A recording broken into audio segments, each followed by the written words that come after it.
तर hi friends, welcome to सरू blog. तर आज सकाळी शिव पप्पा ड्युटीहून येतानाच भाजीपाला घेऊन आले होते. मटर, आलू, मेथी, पालक जे जे लागतं घरामध्ये भाजीपाला सगळं येतानाच घेऊन आले होते.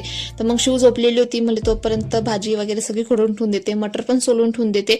मग आता जसं तुम्हाला माहितीच आहे मटरचा सीझन चालू आहे, तर मग कधी मटर पुलाव कधी भाजी वगैरे करायला इझी जातं सोलून ठेवायला असलं की. तर मग संध्याकाळी मटर पुलाव करायचा मूड झाला, म्हणजे आज मटर पुलावच करेल मी संध्याकाळी. तर मला सोलून ठेवून देते.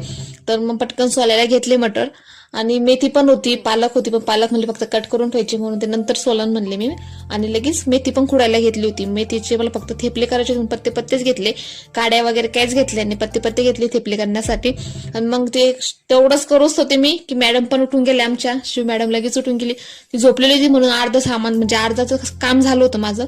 मग फायनली सगळं सोलून वगैरे घेतलं, खुडून पण घेतली.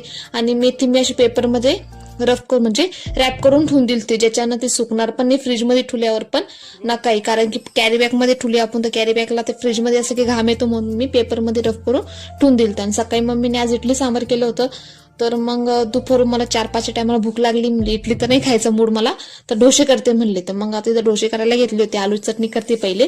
तिचं मी कढाईमध्ये जिरे, मोहरी आणि मिरच्या टाकून ते मस्तपैकी फ्राय करून घेतले. आणि लगेच 1 मिनिटांनी त्याच्यामध्ये टाकून दिले कांदा. तर इथे मी 2 मिडियम साईजचे कांदे घेतले होते. कांदा पण मस्त आपला ब्राऊन झालेला आहे.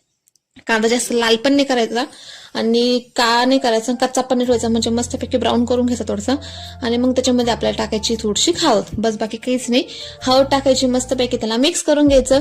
आणि मग लगेच त्याच्यामध्ये टाकायची थोडीशी कोथिंबीर, म्हणजे तेलामध्ये कोथिंबीर पण थोडी फ्राय होऊन जाईल, त्याच्यामुळे थोडी कोथिंबीर टाकायची. आणि खूप दिवसाच्या बाद आज म्हणजे डोसे केले होते. इडली केली होती सकाळी, पण ती इडली खायची काही इच्छा नव्हती झाली. सकाळी फक्त मी एक या 2च इडली खाल्ल्या होत्या, ते खाऊच वाटले नाही. त्याच्यामुळे मी नंतर डोसेच करते. मग आता बॅटर खूप मोठं पडलेलं होतं, इडलीचं पीठ खूप मोठं पडलेलं होतं. तर मला चल म्हणले, मम्मी म्हणली कर म्हणून डोसे तुला खायचे. तर मग डोसे करायला घेतले. एका साईडला तवा पण गरम करायला ठेवून दिला होता. तर मस्तपैकी तव्यावर मी पीठ टाकले आणि हलक्या हातानं पुन्हा तव्यावर आपलं ते जे बॅटर होतं ते लावून दिले. आणि हलक्या हाताने करायचं, जास्त प्रेशर म्हणजे जास्त असं हातानं करायचं नाही. हलक्या हाताने केलं का मस्त पतला क्रिस्पी डोसा होतो. आणि मला खूप दिवसाच्या बाद खायचा होता, म्हणून मग मी त्याला आज चला आलं काहीतरी चीज डोसा खायचा होता मला. तर मग त्याच्यावर नंतर चीज पण टाकून दिले. खूप छान झाले होते, खरंच सगळ्यांना आवडले होते, घरी सगळ्यांनी खाल्ले होते.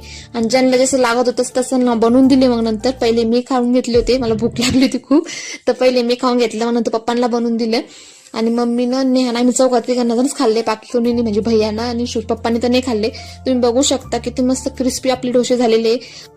तर चला आता मी पण डोसा खाऊन घेते. व्हिडिओ तुम्हाला कसा वाटला तर मला नक्की कमेंट करून सांगा. व्हिडिओ आवडला असेल तर व्हिडिओ लाईक करा, कमेंट करा, शेअर करा. आणि इन्स्टा पेजला